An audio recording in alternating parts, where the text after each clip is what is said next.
Winter 1894.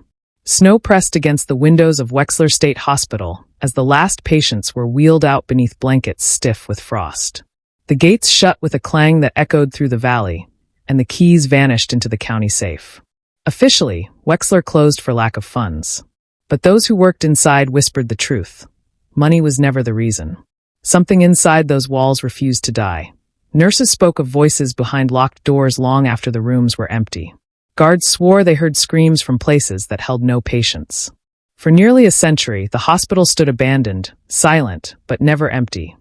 Wexler was carved into the Greystone Hills in 1861, built in the Kirkbride style.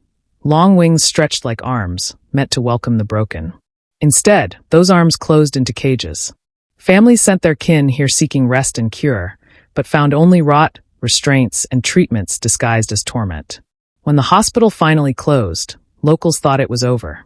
But Wexler remained on the hilltop, its windows watching, its doors sealed with iron bars. No one spoke of the ward bricked shut. No one asked why it had been locked from the inside. Children dared each other to press their hands against the gates at dusk. Some swore the iron felt warm, even in midwinter. Others claimed they heard weeping, long, guttural sobs with no living source. One boy, Aaron Lockhart, bragged he would sleep inside. By dawn he was found barefoot in the snow, lips blue, eyes rolled back. He never spoke again. For the rest of his life, his hands clawed at invisible locks. Workers carried the hospital's nightmares with them. A nurse confessed on her deathbed that she had delivered food to patients who weren't on the roster. "They gave me trays," she whispered. But no one else ever saw them eat. A guard admitted he heard pacing the locked ward, though no keys remained. He fled mid-shift, wages uncollected.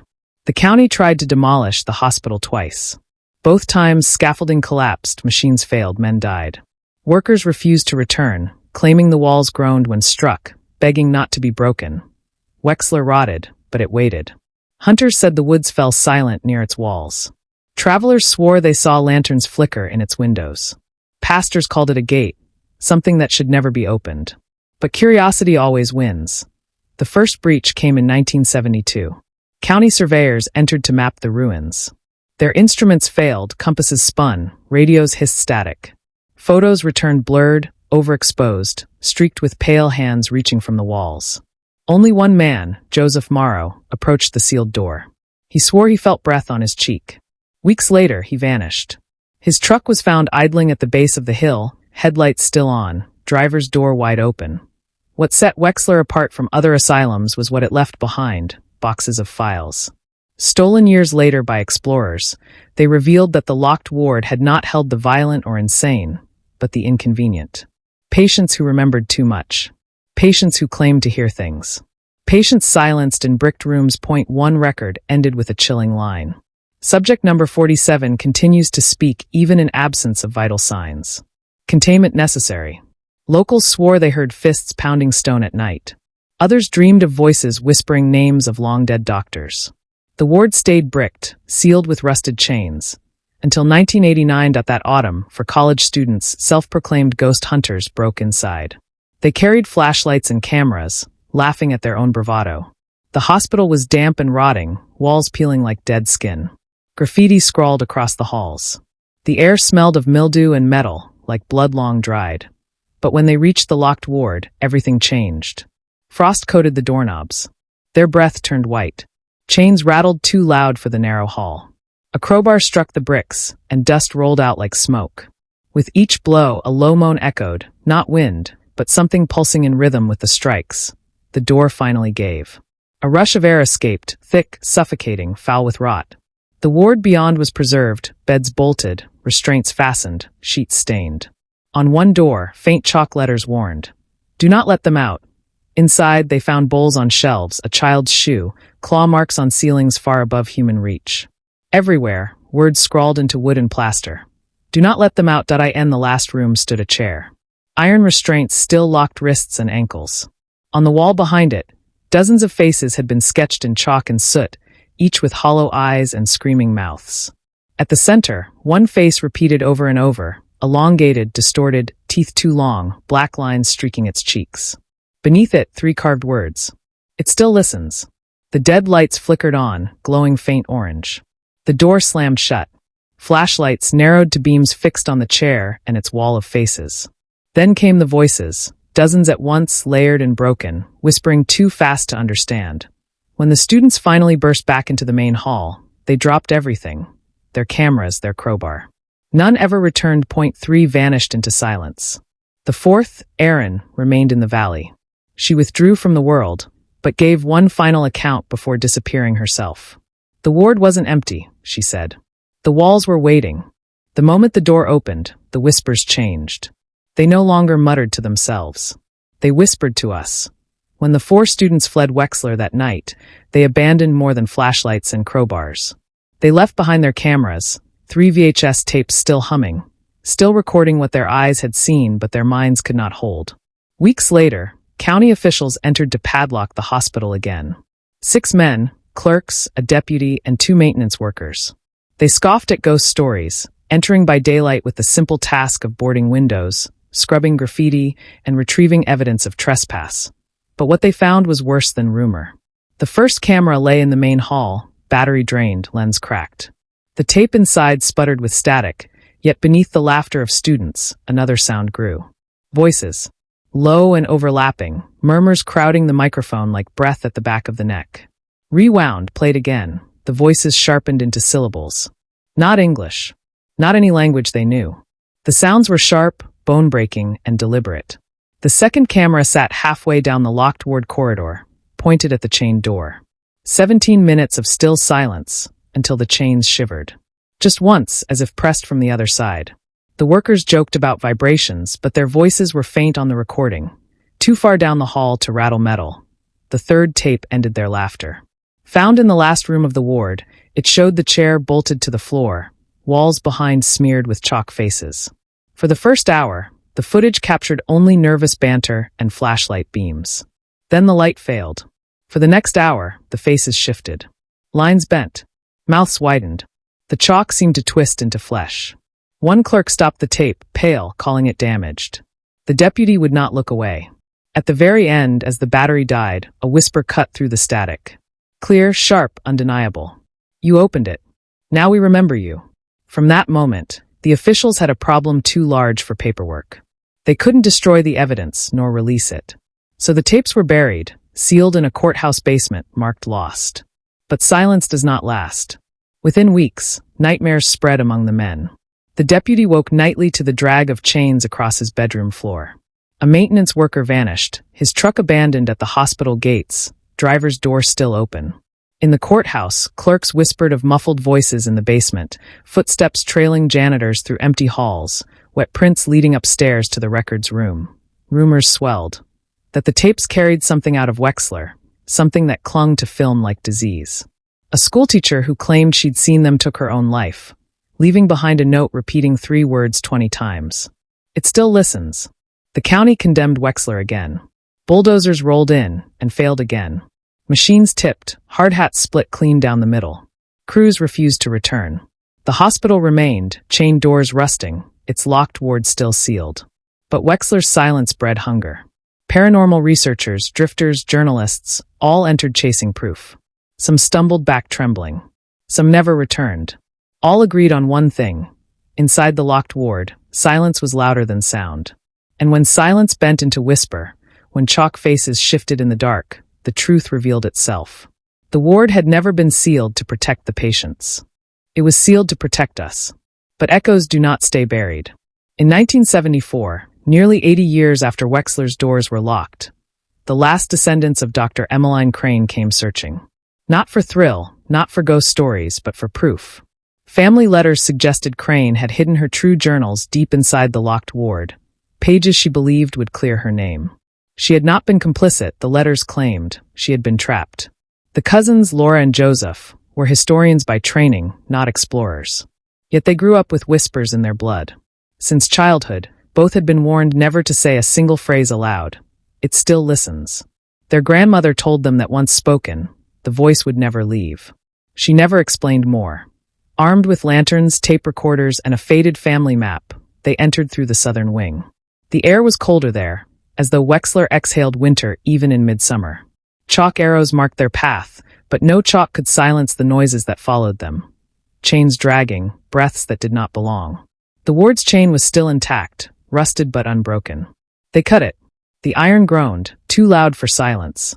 The air that rolled out was sour, metallic, damp with iron and rot.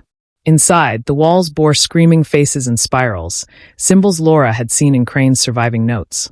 But here they were fresh. Damp. Smearing Joseph's hand black with ash when he touched one. At the corridor's end, a door waited. Oak and iron. A leather-wrapped handle, rotten with age. Inside, they found the journals. Dozens. Preserved on a table as though untouched by time. Dust covered the ward, but not this room. Atop the pile sat a human jawbone, teeth filed to points. The books were warm. The ink still wet. Each page blurred into the same phrase. It still listens. It still listens. It still listens. Not in Crane's hand. In dozens of others. They fled with one volume. For weeks, nightmares followed. Laura dreamed of whispering patients without mouths. Joseph dreamed of chalk faces opening eyes. When they sought help from a professor, his office burned the night he received the book. Declared electrical. But the fire started at his desk. Laura and Joseph split. She believed the journal was proof of Crane's torment. Joseph insisted it belonged in Wexler. He returned alone with the book. His car was found at the hospital gates, door open, engine cold. He was never seen again. When Laura died in 2001, her home contained only one strange item, a note pinned to the wall. The wall listens. I never will again. The journals of Emmeline Crane remain lost. Some say destroyed. Some say still waiting on that table. All attempts to retrieve them have ended in fire, disappearance, or madness. The Rossner study. By the 1990s, Wexler's shadow had grown too large to ignore. Developers wanted it demolished. Historians wanted it preserved. Neither won. Instead, scientists arrived. In 1993, Dr. Alan Rossner, a skeptic famed for debunking hauntings, brought a team of 6 parapsychology researchers. They set up generators, cameras, thermal readers, EMF detectors. Their mission: 2 weeks inside Wexler. The building laughed at schedules. On the second night, thermal scans revealed pockets of air 40 degrees colder than the rest of the hall. Circles of freezing breath that hung in place like bodies unseen. When one researcher stepped inside a pocket, she swore she heard her dead mother whisper her childhood nickname. Rossner dismissed it, but noted privately that the cold was real. By the 4th night, instruments failed. Batteries drained in minutes. Recorders warped with a low, growing hum. Even reel-to-reel machines curled their magnetic tape into useless loops. It wasn't malfunction. It was resonance. Something in the air corrupting every attempt at capture. Then came the dreams. Chalk faces whispering names. Endless corridors of doors, each opening to reveal yourself in stages of decay. Crane's journals rewriting themselves into one line, over and over. It still listens. The dreams repeated in sequence, passing from one researcher to the next like contagion. They stopped laughing. They stopped sleeping. On the 7th night, Rossner sat in the ward's chamber alone, determined to disprove hysteria. He spoke into his recorder, describing peeling plaster. Then the door slammed. His words broke into static. For 15 minutes, his team pounded from outside, until the door creaked open by itself. Rossner sat in the chair. Not bound. Just waiting. Notebook on his lap, pen on the floor. Eyes wide. Mouth open. Silent. He never spoke again. The surviving tape outside captured it all. The slam. The panic. Then dozens of voices rising, not Rossner's. Overlapping, layered. Now he belongs to us. The university buried the study as inconclusive. The team resigned. Only one broke silence years later. She confessed she still dreamed of the ward, of Rossner in the chair, waiting. Her final words. We didn't measure the hospital. The hospital measured us. Wexler remains. Its doors still locked. Its whispers still waiting. Not sealed to protect the world inside. By the 2000s, Wexler was no longer just a ruin on a hill. The internet carried it like a contagion. Message boards trading rumors of a hospital that devoured tape, a ward that listens, a chair with empty eyes. Urban explorers drove across states with night vision rigs and bravado. Some returned with shaky footage of broken halls and stray whispers.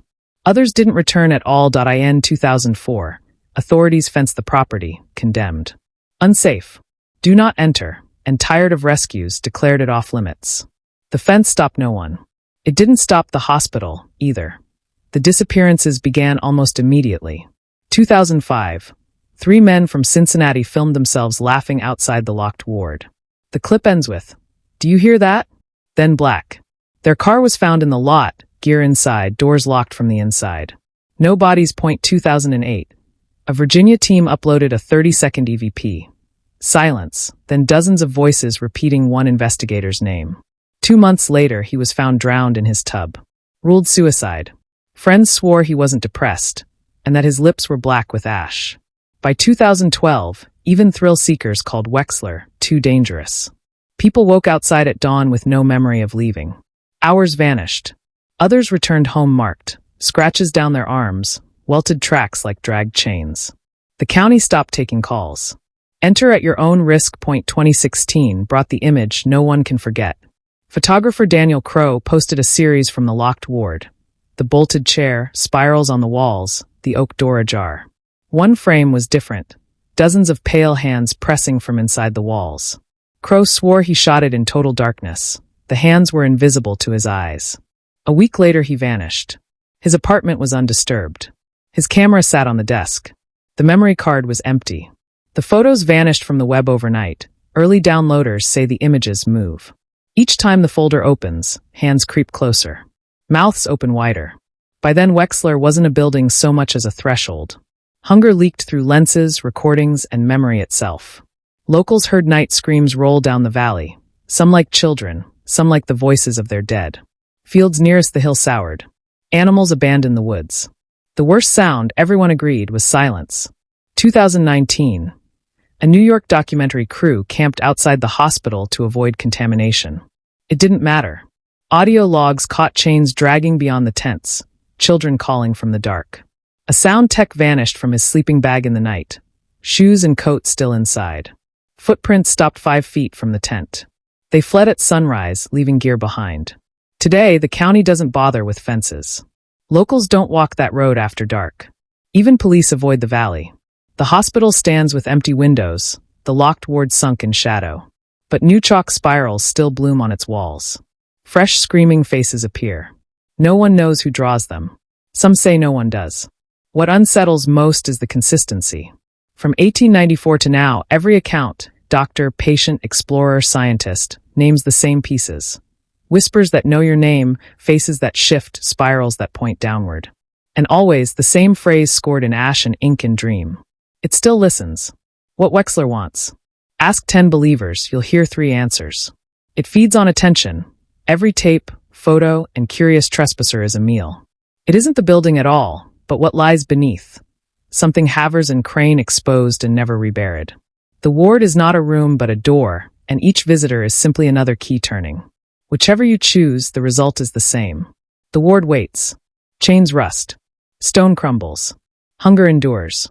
Wexler does not kill indiscriminately. It selects. It claims those who listen too closely. And that brings us here. The story of Wexler isn't just a hospital that closed in 1894. It's a place that kept breathing after its patients stopped. Walls that learned to remember. Whispers that grew stronger the more we repeated them. Journals burn. Tapes warp. Photographs shift. Dreams synchronize. Mold doesn't write in ash. Wind doesn't whisper your name. Rust doesn't slam a door and seat a man in a chair he never meant to occupy. If Wexler listens, it remembers. If it remembers, it does not forgive. You're hearing this now, at home, in your car, headphones at midnight. You picture the corridor, the oak door, the spirals scrawled into plaster. In imagining it, you are feeding it. Some places die when forgotten. Wexler is the other kind. So when your house goes quiet and the silence feels weighted, when a whisper tests your name in an empty room, when you dream a corridor that never ends in faces that are not yours turn to look, ask yourself whether you listened too closely. Because Wexler never needed your body. It never needed you to cross the fence. It only ever needed your attention. And you've already given it. Now ask the only question that matters.